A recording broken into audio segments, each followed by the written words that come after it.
الحمدللہ وحدہ من لا نبی بعدہ اما بعد فاعوذ باللہ من الشیطان الرجیم بسم اللہ الرحمن الرحیم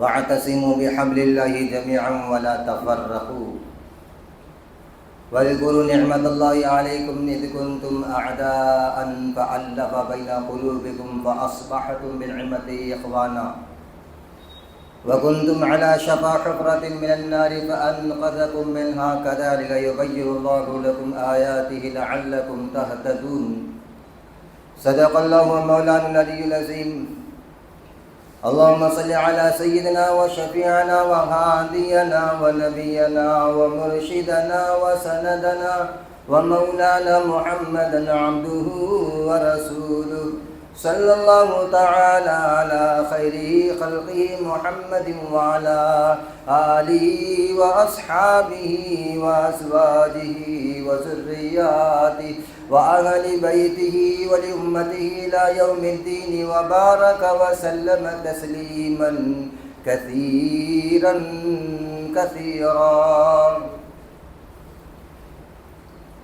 میرے عزیز دوستو بزرگوں، اللہ تعالیٰ نے اپنے کلام کے اندر ہمارے کامیابی کے کچھ اسباب بیان فرمائے ہیں، جو سبب یقینی ہیں جس سے ہم دنیا و آخرت میں کامیاب ہو سکتے ہیں. اور دنیا میں کوئی ایسا انسان نہیں جو ناکام ہونا چاہتا ہے، مایوس ہونا چاہتا ہے، اداس ہونا چاہتا ہے، فیل ہونا چاہتا ہے، تنگستی کی زندگی گزارنا چاہتا ہے. ایسا نہیں. کائنات میں ساری انسانیت یہ چاہتی کہ ہم کامیاب ہو جائے. تو ہمیں اور آپ کو دیکھنا پڑے گا کہ کامیابی کے گر کون سے اور ناکامیابی کے کون سے ایسے اسباب ہیں جس سے انسان اور خصوصاً امت مسلمہ ناکام ہوئی، ہو رہی ہے اور آگے بھی ہوتے رہی. کون سے سبب ہے ایسے؟ قرآن سے زیادہ رہنمائی کرنے والا کوئی بھی نہیں. قرآن کے بعد سرکار کی شخصیت ہے جنہوں نے رہنمائی کی، اور قرآن کریم کے رہنمائی کو ہی آپ نے اپنے انداز میں بیان کیا کہ یہ وہ سبب ہے جس سے تم کامیاب ہوتے ہو. صحابہ نے ان سبب کو اختیار کیا. اللہ نے کہا تم قرآن کو مضبوطی سے تھامے رکھو، آپس میں اختلاف نہ کرو، افراتفری کا شکار نہ ہو، انتشار کا شکار نہ ہو. تمہارا اتحاد تمہاری طاقت، تمہارا اتحاد تمہاری طاقت. اتحاد میں تم چاہے وسائل کے اعتبار سے کتنے بھی کمزور ہو. اب موازنہ کرتے ہیں ہم صحابہ کی زندگی سے حالات، اس وقت کے حالات کا. اس وقت امت مسلمہ کے پاس کیا چیز کی کمی ہے؟ زر سیال جس کو کہتے ہیں، بہتا ہوا سونا اس امت کے پاس. اس امت کے پاس جو ممالک ہے، میں آپ کو بتاؤں، نہر سوئیز جو ہوتی ہے، یہاں سے لے کر اگر ہم ایشیا کے اندر داخل ہونا چاہتے ہیں تو وہ سارا پٹا ایک دو ملک چھوڑ کر مسلمانوں کے ہاتھ میں. بحر خلیج، عدن خلیج مسلمانوں کے ہاتھ میں، کہ جہاں سے بحر عرب اس میں داخل ہوتے، عرب کے اندر داخل ہوتے. دنیا کے ممالک کا اگر ہم نے جائزہ لیے، بڑی زمین مسلمانوں کے اختیار میں، بڑے اسباب مسلمانوں کے اختیار میں، بڑی فوجیں مسلمانوں کے اختیار میں. آج کی تاریخ بتا رہا ہوں. مگر صحابہ کرام کے بعد دیکھتے ہیں ہم، وسائل بھی نہیں تھے، فوج بھی نہیں تھی اتنی. بھئی جب صحابہ روم میں داخل ہوئے زید بن حارثہ کے صحبت میں، 3000 صحابہ تھے، صرف 3000، اور سامنے 2 لاکھ کا لشکر تھا، 2 لاکھ کا. اور صحابہ نے ادھر نہیں بلایا، ادھر گئے، اور 2 لاکھ کے لشکر کو شکست ایسی دی، روم اس کے بعد نہیں اٹھ سکا، اس کے گھر میں جا کر مارا. وہ طاقت کیسی تھی، کیا تھا ان کے پاس؟ ہمارے پاس لاکھوں کی فوج ہے اس وقت مسلمانوں کے پاس. کیا بات ہے؟ یہ سب کچھ ہونے کے بعد ہم ناکام ہیں. وہ ان کے پاس کچھ نہیں تھا، وہ کامیاب تھے. کیا بات ہے؟ وسائل کے اعتبار سے، ہتھیار کے اعتبار سے میں آپ کو بتاؤں، اس امت مسلمہ میں جو ہتھیار آج ہے، آج سے پہلے تاریخ میں کبھی نہیں تھا.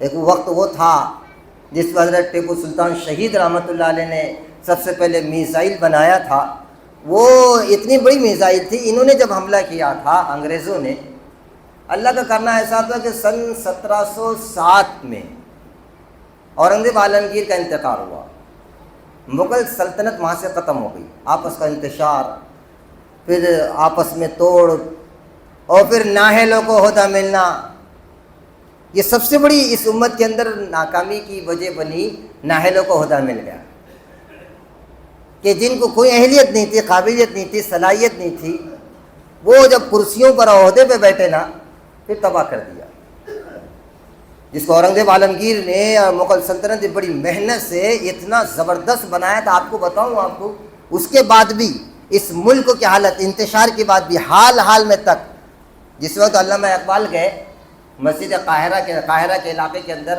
اندلس کے اندر ہے، اسپین جسے کہتے ہیں، جہاں مسلمانوں کی حکومت 800 سال تھی، وہاں پر علامہ اقبال تشریف لے گئے، ایک بڑی مسجد قاہرہ کے بعد ایک بھیکاری کو دیکھا، بھیک مانگ رہا ہے۔ علامہ اقبال نے اس زمانے میں 5 روپے نکال کے دی، وہ دیکھتا رہے گا، 5 کے نوٹ بولے تو یہاں کا 1 روپیہ تو سعودی 5 روپے دیتی تھی، اپنے سعودی ریال 5 روپے دیتی تھی، وہ پیریڈ کے اندر یہاں کی مال کی اتنی قیمت تھی، کرنسی کتنی قیمت تھی۔ ابھی حال کی بات بتا رہا ہوں تم کو، اتنے دور کی نہیں۔ ان بدماشوں نے جو ہندوستان کو مہرا بنایا تھا، انگریزوں نے یوں ہی نہیں، سونے کی چڑیا یوں ہی نہیں کہتے تھے، 120 سال میں کوئی دن ایسا نہیں جنہوں نے 1000 کنٹل گیہوں، 1000 کنٹل جواری اور 1000 کنٹل اناج یہاں سے انہوں نے برطانیہ نہ بھیجا ہو، 120 سال تک پورے لگاتار۔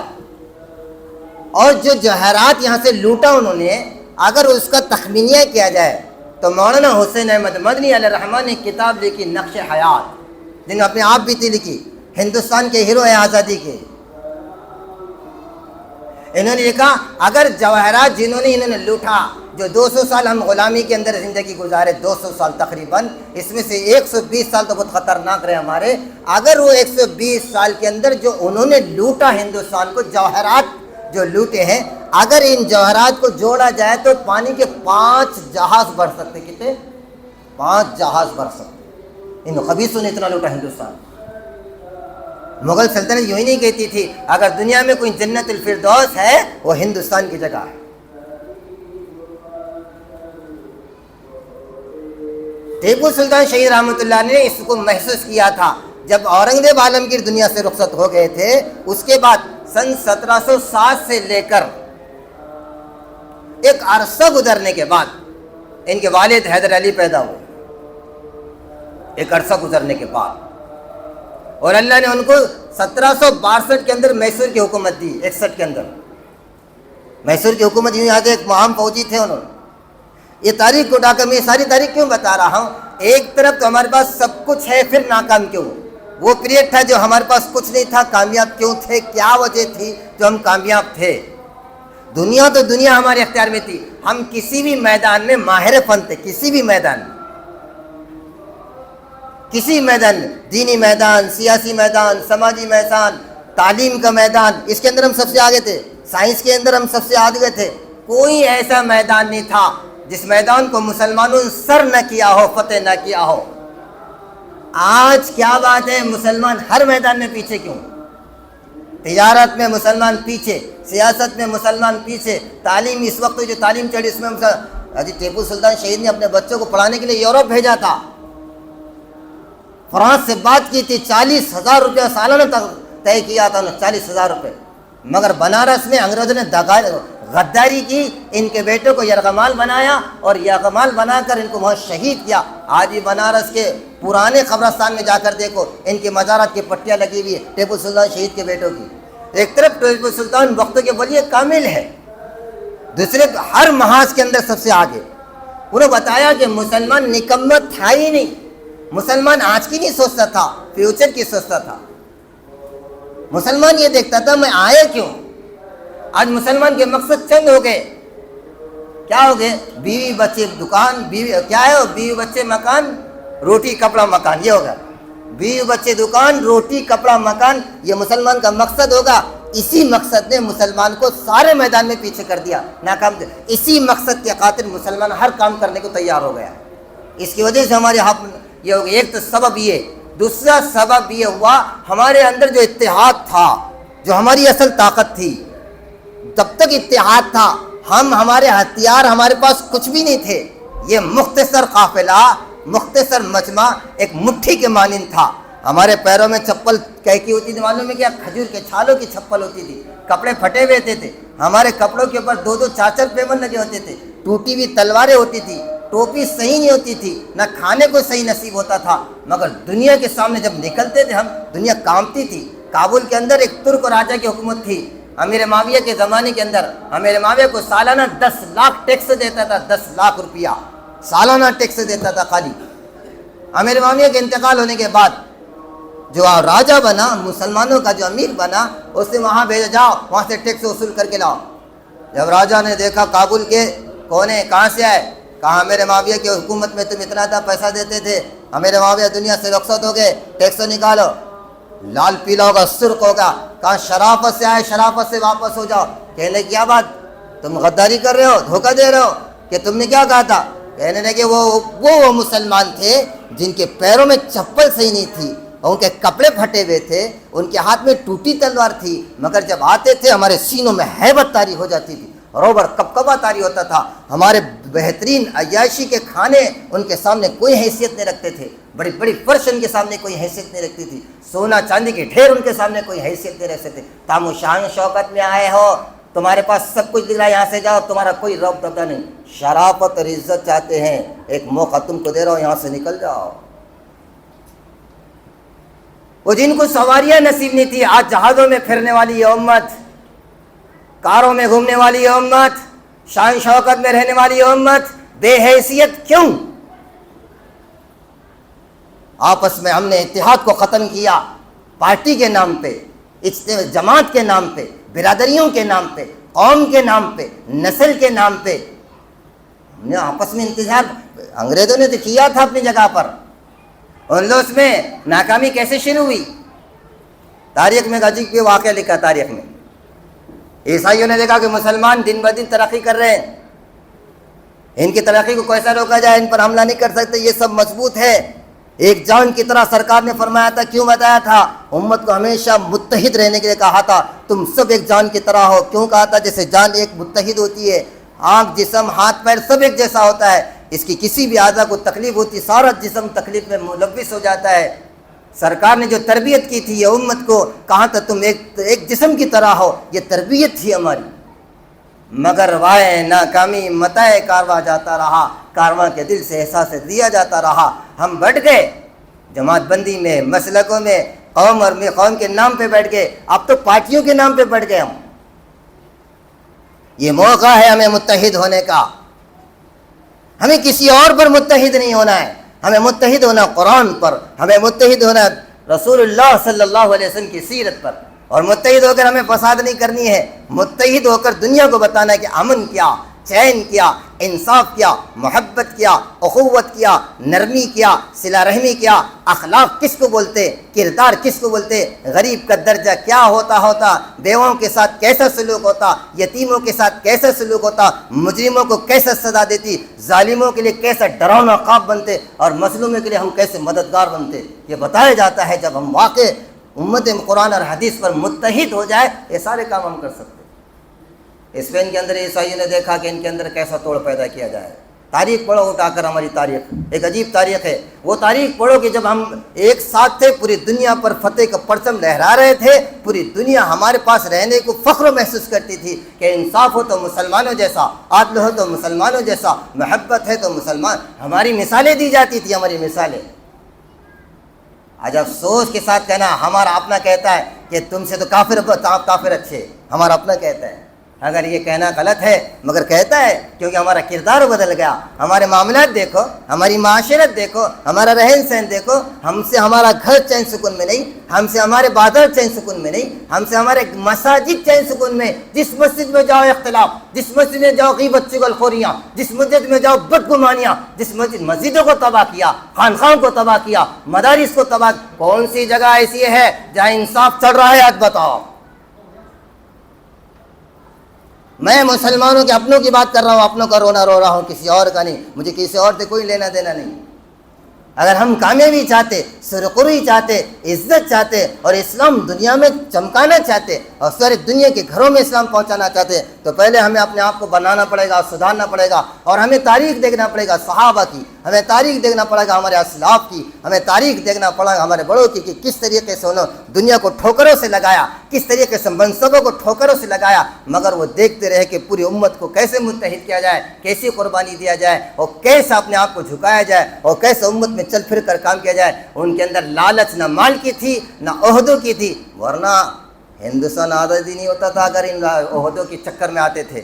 مولانا حسین احمد مدنی، مولانا محمود حسن دیوبندی، ان لوگوں کو اٹھا کر دیکھو، عہدے معمولی پیشکشی نہیں کیے گئے تھے۔ علامہ اقبال کی بات بتا رہا تھا میں آپ کو، اس زمانے کی مسلمان کیا ہوتے تھے۔ اندلس کا ایک غلام بھکاری قاہرہ کی مسجد کے سامنے کٹورا لے کر بیٹھا، علامہ اقبال نے نکالا اور اس کو 5 روپے دے دیا۔ کون ہے؟ کہنے کے میرا نام اقبال ہے۔ کہاں سے ہے؟ بولے ہندوستان سے۔ اتنی بڑی رقم دیکھ کر وہ پریشان تو ہو گیا کہ 5 روپے اس زمانے کے، یہ زمانے کے نہیں، اس زمانے کے 500 بھی حیثیت نہیں رکھتے اس زمانے کے حساب سے۔ میں بتا رہا ہوں نا آپ کو، ہمارا 1 روپیہ تو سعودی کے 5 روپے ہوتے تھے اس پیریڈ میں۔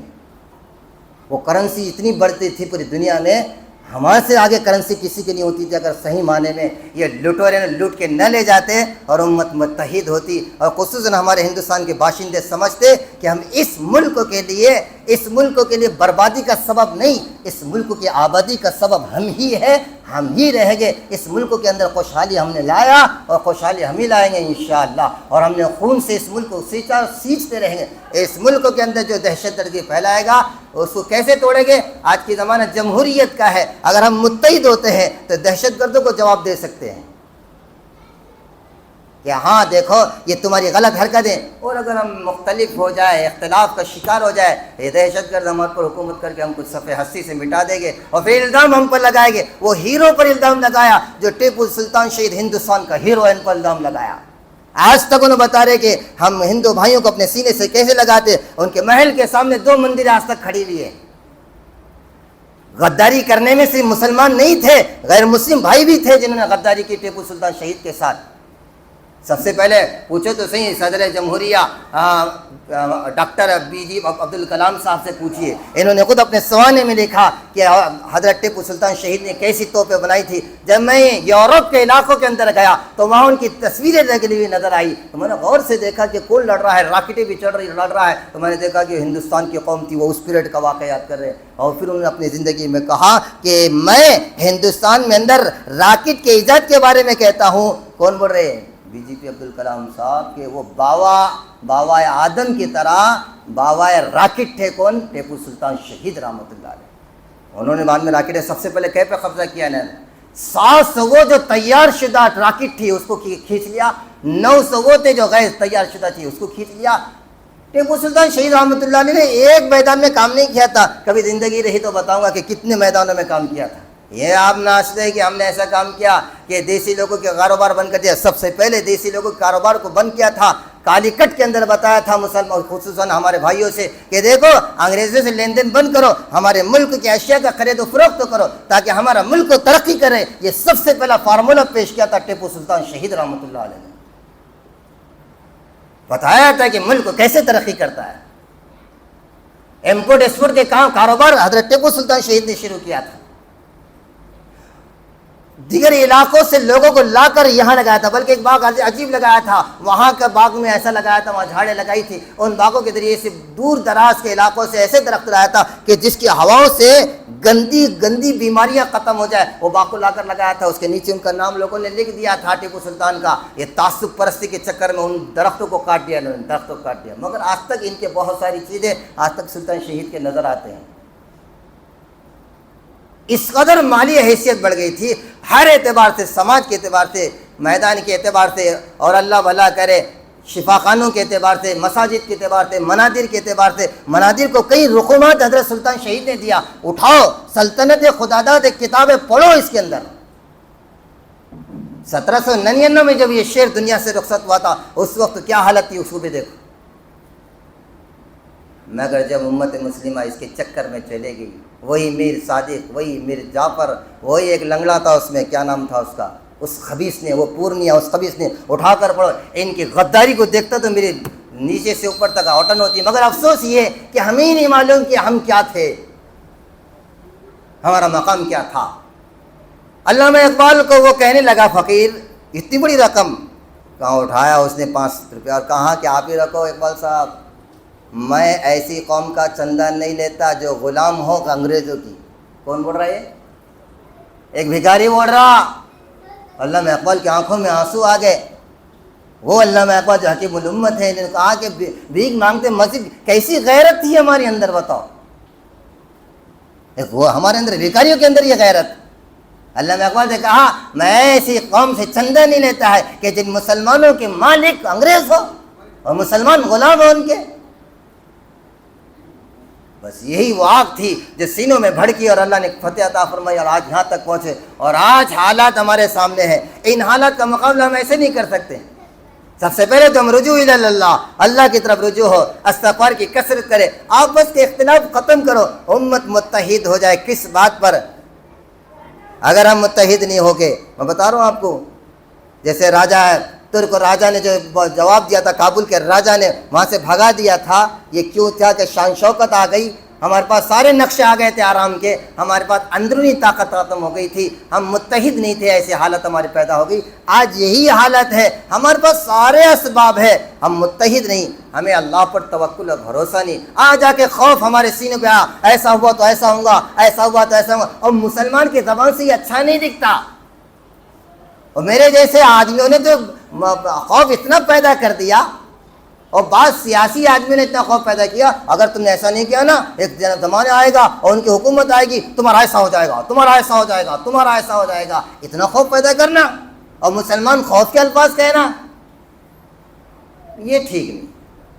کرنے والی ذات اللہ کی، ہم سبب کے درجے میں جد و جہد کریں۔ جیسے آج الحمدللہ ملک کے اندر، ملک کی سطح پر یہ بات سمجھ میں آ رہی ہے کہ امت مسلمہ متحد ہو گئی۔ ہمارے برادر وطن میں سے بہت سارے انصاف پسند جو یہ چاہتے ہیں کہ ہندوستان میں امن آئے، چین آئے، سکون آئے، محبت کا پیغام ایک دوسرے کو دیتے رہے، جیسا آج تک محبت کا پیغام دیتے آئے ہیں، ایسے ہی آگے بھی ملک ترقی کرے، ملک بھکاری نہ بنے۔ یہ سوچنے والی امت میں، خصوصاً ہمارے ملک کے اندر بہت سارے افراد ہیں، یوں سمجھو 70-80% لوگ جو ہمارے برادر وطن ہیں، جن کی سوچ یہی ہے کہ ملک ترقی کرے اور ملک ایک دوسرے کے ساتھ محبت کو بانٹے۔ یہ سوچنے والے بہت سارے ہیں، انہوں نے طے کیا کہ بھئی ایک ایسی پارٹی کو چن کر لائے جو کچھ تو بھی کر سکے، اتنی بدنامی اور اتنے حالات خراب نہ کرے۔ اس لیے آج امت مسلمہ دیکھنے میں آ رہے کہ متحد ہو گئے۔ میری پھر سے درخواست ہے، گزشتہ جمعہ میں درخواست کیا تھا، اگر کسی نے ووٹ نہیں ڈالا تو اپنا ووٹ ڈال کر یہ بات بتائے کہ ہمیں صحیح آدمی کو لا کر ہمارے ملک کو تمام غلط چیزوں سے بچانا ہے، ہمارے ملک کو امن کا گہوارہ بنانا ہے۔ اس کے لیے ہمیں اپنا ووٹ دینا ضروری ہے۔ اللہ مجھے آپ کو عمل کی سعادت نصیب فرمائے۔ واپس